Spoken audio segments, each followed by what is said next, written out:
सभ्यता theory class कर ली और उसके टॉप इम्पोर्टेंट प्रश्न भी कर लिए कल, है ना। इसके बाद में अब जो मैंने आपको पढ़ाया था वो वैदिक सभ्यता पढ़ाया था, वैदिक संस्कृति के बारे में हमने पढ़ाया था, आपको पूरा टॉपिक कवर किया था यूनिट नंबर 1 के अंदर से, और थ्योरी हो गई पूरी। अब इसके 150 क्वेश्चंस आपके सामने हैं, वो थ्योरी वाली क्लास और ये 150 प्रश्न याद हो जाएंगे ना, तो निश्चित रूप से एक प्रश्न या 2 प्रश्न यहाँ से जो बनने वाले हैं आपके कंप्लीट कवर हो जाएंगे आपके। और यही नहीं है, ये आपके सेकंड ग्रेड में भी काम आता है, ग्रेड 1 में भी काम आता है, और कोई एग्ज़ाम की तैयारी करे तो उसमें भी काम आता है। तो ये प्रश्न होने के बाद में आप निश्चिंत रहिए, कोई दिक्कत नहीं आएगी आपको। तो प्रश्न बहुत ही लाजवाब हैं यहाँ पे, पूरे के पूरे इंपॉर्टेंट प्रश्न है। वन लाइनर हैं कुछ तो, और कुछ MCQs टाइप के क्वेश्चन है इसमें। तो वन लाइनर जो है ना, ये सारे प्रश्न एग्जाम्स में आए हुए हैं। इसके अलावा ये जो प्रश्न हैं ये हमने बनाए हैं, संभावित प्रश्न हैं आपके एग्ज़ाम के लिए। तो इनको देखो हम करते हैं, आपको ये देखना है कि आपके कितने प्रश्न सही होते हैं। यहाँ पे जो आपके सही नहीं होते हैं उनको आपको याद करना है। तो दोस्तों यहाँ पे जो पहला प्रश्न आपके सामने है वो ये है कि वेदों की संख्या कितनी है। सिंपल सा जवाब है इसका, वेदों की संख्या 4 होती है, जो हमने बहुत बढ़िया तरीके से आपको याद करवा दिए थे। अब इनके बारे में और बातें कर लेंगे हम। ऋग्वेद, यजुर्वेद, सामवेद, अथर्ववेद। आर्य शब्द का शाब्दिक मतलब क्या होता है, शाब्दिक अर्थ क्या होता है आर्य का। मैंने आपको कहा था कि आर्य का शाब्दिक अर्थ होता है श्रेष्ठ या कुलीन। ये प्रश्न एग्जाम में आया हुआ है, 3rd ग्रेड के एग्जाम में। आगे चलते हैं। किस नशीली फसल का ज्ञान वैदिक काल के लोगों को नहीं था। नशीली फसल मतलब जिसे नशा होता हो, तो तंबाकू नशीली फसल होती है ना, इसका ज्ञान नहीं था आर्यों को। ठीक है, ये आपको ध्यान रखना है। वैदिक काल के जो थे आर्य। सबसे पुराना वेद कौन सा है, अगर आपको वेद के बारे में पूछे कि सबसे पुराना वेद कौन सा है, तो दोस्तों आपको पता ही है, हमने स्टार्टिंग में चर्चा करी थी थ्योरी क्लास में, ऋग्वेद। अगर आपने थ्योरी क्लास पढ़ी है ना तो पूरे प्रश्न सही होंगे आपके, ऐसा कोई दिक्कत नहीं है। तो ऋग्वेद है सबसे पुराना वेद। ऋग्वेद में मंडल कितने हैं, तो मंडलों के बारे में हमने देखा था, ऋग्वेद में 10 मंडल हैं। ठीक, इसके अलावा उत्तर वैदिक काल के देव विरोधी और ब्राह्मण विरोधी धार्मिक शिक्षक को किस नाम से जाना जाता था, तो वो श्रमण कहलाते थे। देव विरोधी और ब्राह्मण विरोधी जो धार्मिक शिक्षक होते थे ना, उत्तर वैदिक काल की बात कर रहा है, इसमें किस नाम से जाना जाता था इनको, श्रमण के नाम से। जो चीज़ें हमारी छूट गई है ना वो वन लाइनर में क्लियर हो जाएंगी। अभी वैदिक सभ्यता वाले टॉपिक से कोई इंपॉर्टेंट फैक्ट रह गए वो वन लाइनर में कंप्लीट हो जाएंगे। वैदिक गणित का मुख्य अंग क्या है, वैदिक गणित का मुख्य अंग क्या रहा था, सल्वसूत्र। याद करना, सल्वसूत्र था। आगे चलो, गायत्री मंत्र का उल्लेख किस वेद में है। गायत्री मंत्र का उल्लेख, दोस्तों गायत्री मंत्र का उल्लेख बहुत इंपॉर्टेंट प्रश्न है, ऋग्वेद के अंदर है। पहला ऑप्शन हमारा इस प्रश्न का सही उत्तर हो जाएगा। वेदों की संख्या कितनी है, 4 है, अभी हमने बात करी। कौन से 3 वेद संयुक्त रूप से वेद त्रयी कहलाते हैं, मैंने आपको बहुत बढ़िया तरीके से बताया था। ऋग्वेद, यजुर्वेद और सामवेद वेद त्रयी में आते हैं, अथर्ववेद वेद त्रयी के अंदर नहीं आता है। तो ये आपको ध्यान रखना है, शुरुआत के 3 वेद जो थे वो वेद त्रयी में आए। तो गायत्री मंत्र का उल्लेख ऋग्वेद के किस मंडल में है, दोस्तों ये तीसरे मंडल के अंदर है, तीसरा ऑप्शन हो जाएगा इसमें। कृष्ण भक्ति का प्रथम और प्रधान ग्रंथ क्या है, कृष्ण भक्ति का, तो दोस्तों कृष्ण भक्ति का जो प्रथम और प्रधान ग्रंथ है वो Shrimad Bhagavad Gita. Very very important प्रश्न। ऋग्वेद में सबसे पवित्र नदी किसे कहा गया है, तो ये भी हमने आपको बताया था कि ऋग्वेद में सबसे पवित्र जो नदी है उसका क्या नाम है, तो भैया वो सरस्वती नदी है। तो ऑप्शन नंबर तीसरा हो जाएगा इसमें। अगला देखिए, ऋग्वेद में संपत्ति का प्रमुख रूप क्या था। ऋग्वेद में संपत्ति का प्रमुख रूप गोधन मतलब गाय वाला, गाय पालन, ठीक है ना, गोपालन। ऋग्वेद के किस मंडल में शूद्र का उल्लेख पहली बार किया गया, मैंने आपको बताया था शूद्र का उल्लेख था उसमें, तो 10वें मंडल के अंदर शूद्र का उल्लेख हुआ था। फिर हम आगे देखें तो सबसे नया वेद कौन सा है, 7वें नंबर के प्रश्न में। ऋग्वेद पुराना हो गया, सामवेद, यजुर्वेद, अथर्ववेद। अथर्ववेद चौथा जो वेद त्रयी का पार्ट नहीं है, ठीक है, डी ऑप्शन हो जाएगा, सबसे नया वेद है ये। 7वें नंबर का प्रश्न हम देखें, किस देवता के लिए वेदों में पुरंदर शब्द का प्रयोग किया गया है, तो वो देवता है दोस्तों इंद्र, इंद्र के लिए, ठीक है ना। अगला प्रश्न देखिए, अस्तोर्मा सदगमय शब्द कहाँ से लिया गया है। अस्तोर्मा सदगमय जो शब्द है ये कहाँ से लिया गया है, ये वाक्य ऋग्वेद से लिया गया है दोस्तों, ध्यान रखिएगा कहाँ से लिया गया है, ऋग्वेद से। फिर हम आगे चलते हैं तो देखिए, वैदिक काल में राजा जनता से जो कर वसूल करता था उसे क्या कहते थे। राजा जो कर वसूल किया करते थे वैदिक काल में जनता से, उसे क्या कहा जाता है, दोस्तों उसको कहते थे बलि, है ना। आया ना याद कुछ आपको, बलि, बी ऑप्शन। आगे देखिए, आर्य भारत में बाहर से आए और सबसे पहले कहाँ पे बसे थे।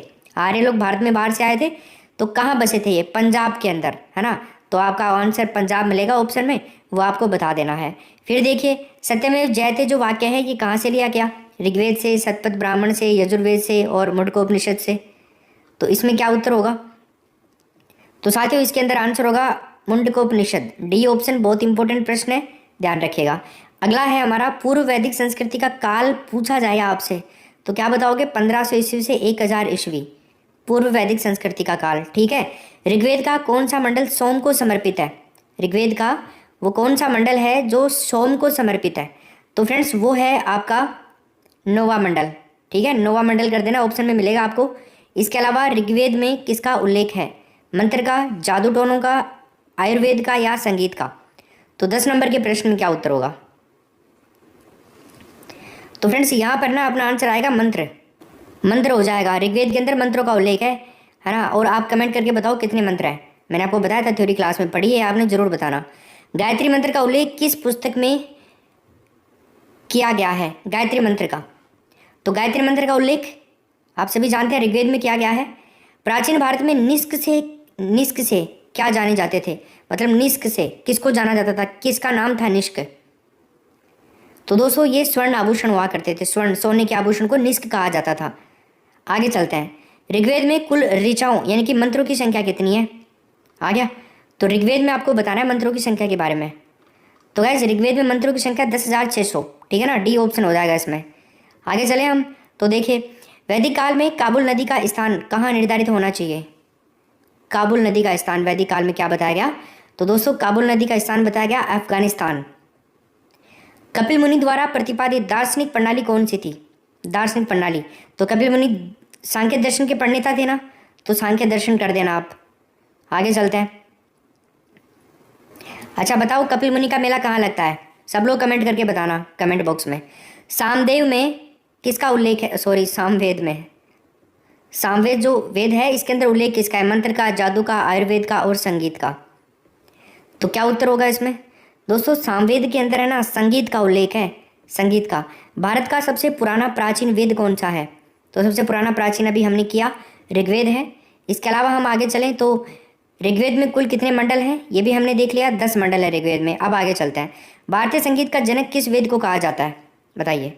संगीत का जनक तो अभी हमने देखा, संगीत का वर्णन किस में है? तो क्या आंसर होगा? Samaveda, B option correct answer. ठीक है ना। चलिए ऋग्वेद काल की सबसे प्राचीनतम संस्था कौन सी है? ऋग्वेद काल की सबसे प्राचीनतम संस्था दोस्तों क्या नाम है उसका? विदत, विदत है सबसे प्राचीन संस्था। इसके अलावा हम देखें यजुर्वेद में किसका उल्लेख है? तो गाइस यजुर्वेद के अंदर है ना मंत्र, कर्मकांड, आयुर्वेद और संगीत, तो बी ऑप्शन हो जाएगा इसमें, कर्मकांड का उल्लेख है यजुर्वेद के अंदर। अब हम आगे चलते हैं। तो अनुलोम विवाह का क्या मतलब होता है? अनुलोम विवाह क्या मतलब है? देखो इसका मतलब होता है उच्च वर्ण पुरुष का निम्न वर्ण नारी के साथ में विवाह, जैसे मूवीज वगैरह में होता है ना वो वाला सीन है, वो अनुलोम विवाह कहलाता है। ठीक है, मतलब कोई उच्च वर्ण का पुरुष है उच्च वर्ग का, और वो निम्न वर्ग की किसी जाति से किसी महिला से विवाह करता है तो उसको कहते हैं अनुलोम विवाह, आज भी कहते हैं इसको। प्रतिलोम विवाह किसे माना जाता है? प्रतिलोम विवाह उच्च वर्ग की नारी निम्न वर्ग के पुरुष के साथ में विवाह कर लेते हो, है ना, ये उल्टा है। मतलब प्रतिलोम नारी करे पहले, उच्च वर्ग की नारी होनी चाहिए, और आपका अनुलोम के अंदर उच्च वर्ग का पुरुष होना चाहिए। दोनों का मतलब समझ लेना, कंफ्यूज होने की जरूरत नहीं है ना। आगे चलिए, प्रति शब्द क्या है? स्त्रीलिंग में आ रहा है ना, तो उच्च वर्ग की नारी हो गई पहले। अथर्ववेद में किसका उल्लेख है? 15 नंबर के प्रश्न में बताइए। अथर्ववेद में उल्लेख किसका है? मंत्रों का, कर्मकांड का, संगीत का, रोग निवारण और जादू टोनों का। तो ये आंसर आएगा बी ऑप्शन। ठीक है ना, अथर्ववेद में रोग निवारण और जादू टोनों का उल्लेख है। वैदिक काल में यव किसे कहा जाता है? बताओ। यव, ये प्रश्न आया हुआ है एग्जाम के अंदर, बहुत इंपॉर्टेंट है, याद कर लेना। वैदिक काल के अंदर यव के बारे में पूछ रहा है, तो यव किसे कहा गया भाई? जो को कहा गया यव। अगला देखिए, व्रीहि शब्द किसके लिए प्रयुक्त होता था? व्रीहि जो के लिए यव होता था, और व्रीहि चावल के लिए। सिंपल। अथर्व, अथर्व शब्द का सही अर्थ क्या होता है? पवित्र जादू। अथर्व शब्द का, अब जादू भी कोई पवित्र होती है क्या यार? हाँ, आगे देखिए, उपनिषदों की संख्या कितनी है? बताओ जी, उपनिषदों की संख्या। 16 नंबर के प्रश्न में क्या उत्तर होगा? तो दोस्तों देखिए उपनिषदों की जो संख्या है ना वो है 108, 108। श्री श्री श्री 108, 1008, है ना, 108 लगाते हैं ना महाराज। चलो आगे चलो। ऋग्वेद में सबसे पवित्र नदी किसे माना गया है, बताइए सबसे पवित्र नदी। तो ऋग्वेद में सबसे पवित्र नदी सरस्वती नदी को माना गया है। वैदिक समाज की आधारभूत इकाई क्या थी? वैदिक समाज जो था इसकी आधारभूत इकाई हुआ करती है दोस्तों कुल या कुटुंब, है ना, कुलपति, बताया था ना मैंने तुम्हें। आगे चलो। उपनिषद को अन्य किस नाम से जाना जाता है? उपनिषद का दूसरा नाम पूछ रहा है 17 नंबर के प्रश्न में। वेद, वेदांग, वेदांत और पुराण। तो मैंने आपको बताया था वेदांत के नाम से जाना जाता है, ठीक है, तीसरा ऑप्शन। अगला देखिए, वैदिक काल में किस देवता को सबसे उच्च स्थान प्राप्त था? क्या नाम था उसका? प्रजापति। संस्कारों की कुल संख्या कितनी होती है दोस्तों? 16 संस्कार, ये तो हम सभी जानते हैं। वेदांगों की संख्या कितनी है बताइए? 4, 6, 8 और 12 वेदांगों की संख्या पूछ रहा है। तो गाइस वेदांग मैंने आपको बताए थे, शिक्षा, कल्प, निरुक्त, छंद, ज्योतिष, है ना, कितने होते हैं? 6, बी ऑप्शन हो जाएगा इसमें। आगे चलिए देखिए एक इम्पोर्टेंट बात, हरियाणा प्रांत में चित्रित धूसर मृद भांड स्थल किस स्थान पर से लिए गए उत्खनन पर प्रकाश डालता है? ना, ऐसा कर लेना आप, स्थान पर से लिए गए उत्खननों पर प्रकाश डालता है। तो भगवानपुर, है ना, इसमें भगवानपुर हो जाएगा आपका। अगला प्रश्न देखिए, व्याकरण की सबसे प्रथम जो पुस्तक है ना उसका नाम बताइए। प्रथम रचित पुस्तक व्याकरण की 19 नंबर के प्रश्न में क्या है? अष्टाध्यायी। किसके द्वारा लिखी गई? पाणिनि के द्वारा। 8 अध्याय हैं, ये भी हमने देखा था। आगे चलिए, प्राचीनतम विवाह संस्कार का वर्णन करने वाला विवाह सूक्त किसमें पाया जाता है? तो ये पाया जाता है, आपके सामने लिखा हुआ है ऋग्वेद के अंदर, सिंपल। आगे चलो देखो, अष्टाध्यायी के रचयिता कौन थे? अभी मैंने बताया आपको, पाणिनि। पाणिनि के पिता का नाम पणिन था। पाणिनि अष्टाध्यायी ग्रंथ की रचना करी थी। आगे चले हम, तो ऋग्वेद में अधन्य शब्द का प्रयोग किसके लिए किया गया? अधन्य जो शब्द है इसका प्रयोग किसके लिए किया गया? गाय के लिए किया गया, ठीक है ना, गाय के लिए। आगे चलो, पुराणों की संख्या कितनी है? 21 नंबर के प्रश्न में क्या उत्तर होगा? पुराणों की संख्या। तो दोस्तों पुराणों की संख्या होती है 18 पुराण है। नेक्स्ट, जल या समुद्र का देवता, जल या समुद्र का देवता किसे माना जाता है? तो ये भी हमने देखा था, किसको माना जाता है भाई? जल या समुद्र का देवता वरुण को माना जाता है। वैदिक आर्यों का मुख्य भोजन क्या था? वैदिक आर्यों का मुख्य भोजन दोस्तों दूध और इसके उत्पादक वैदिक आर्यों का मुख्य भोजन था, ठीक है ना। चलिए आगे हम चले, तो मनुस्मृति किससे संबंधित है? तो फ्रेंड्स मनुस्मृति जो है ना ये समाज व्यवस्था से संबंधित है। मनुस्मृति याद रखना, इंपॉर्टेंट है ये। आगे चलो, निम्नलिखित में से कौन सा अन्न मनुष्य द्वारा सबसे पहले प्रयोग में लिया गया था? बताइए कौन सा अन्न था वो? 23 नंबर के प्रश्न में क्या उत्तर होगा? सुपर फास्ट क्लास है, टाइम नहीं है तो हम जल्दी करेंगे चीज़ों को। आप चाहें तो अगर बहुत ज़्यादा स्पीड लग रही है ना तो स्पीड को कम कर लिया करो, ऑप्शन आता है यहाँ पे। तो 23 में क्या आंसर होगा? जो, है ना, प्रथम क्या था? जो। आगे देखो, गायत्री मंत्र की रचना किसने करी थी? विश्वामित्र ने गायत्री मंत्र की रचना। अब अगला प्रश्न है, वैदिक लोगों द्वारा किस धातु का प्रयोग सबसे पहले किया गया? जो वैदिक काल के लोग थे इन्होंने कौन सी धातु को सबसे पहले प्रयोग में लिया? तो क्या नाम था उसका? तांबा, ठीक है, याद आ रहा है। आगे चलते हैं। अगला है, ऋग्वेद काल के आर्य लोहे के प्रयोग से परिचित थे या नहीं? यस और नो। ऋग्वेद काल के लोग तो ये तो थे, है ना। आगे चलते हैं, वेद शब्द का अर्थ बताइए आप मेरे को। 25 में वेद शब्द का अर्थ।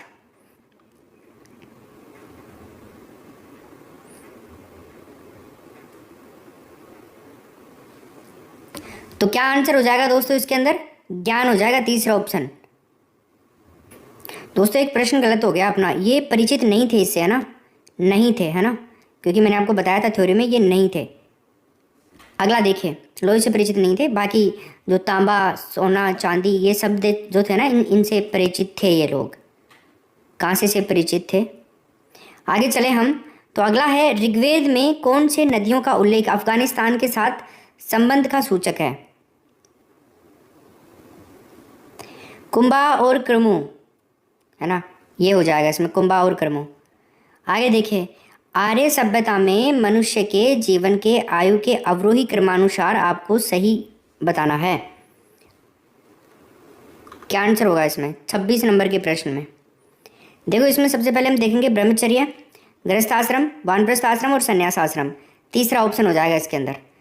ये याद करना, बहुत इंपॉर्टेंट प्रश्न है, एग्जाम में आ सकता है ये।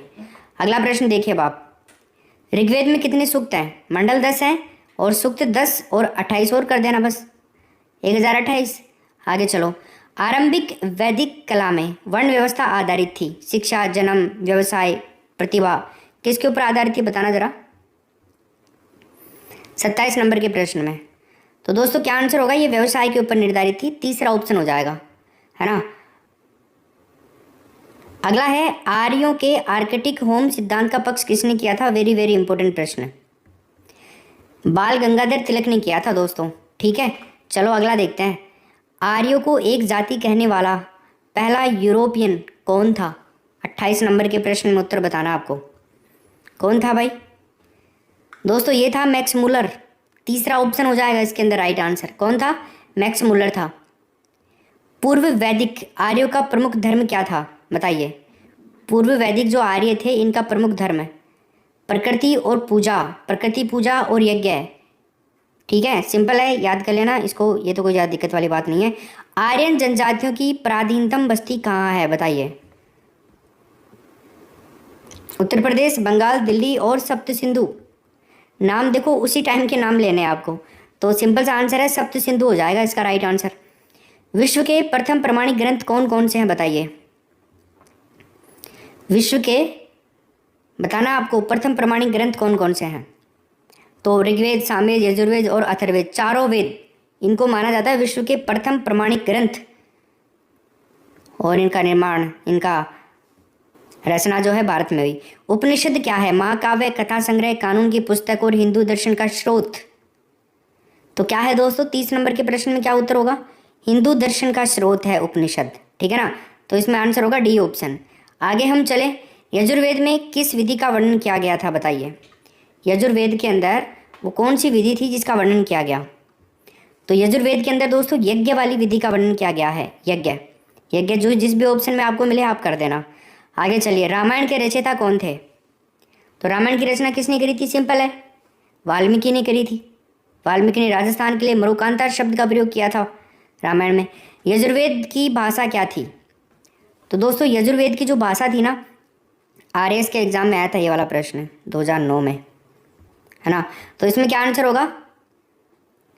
पद्यात्मक और गद्यात्मक दोनों तरह की थी यजुर्वेद की भाषा। गद्यात्मक रूप में भी था ये और पद्यात्मक रूप में भी था।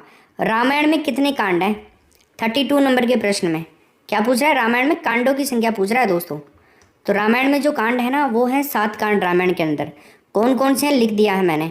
बालकांड, अयोध्या कांड, अरण्य कांड, किष्किंधा कांड, सुंदरकांड, लंका कांड और युद्ध कांड और उत्तरकांड। ये टोटल मिला करके, लंका कांड को आप युद्ध कांड भी बोल सकते हो, 4 ऊपर और 3 नीचे, है ना।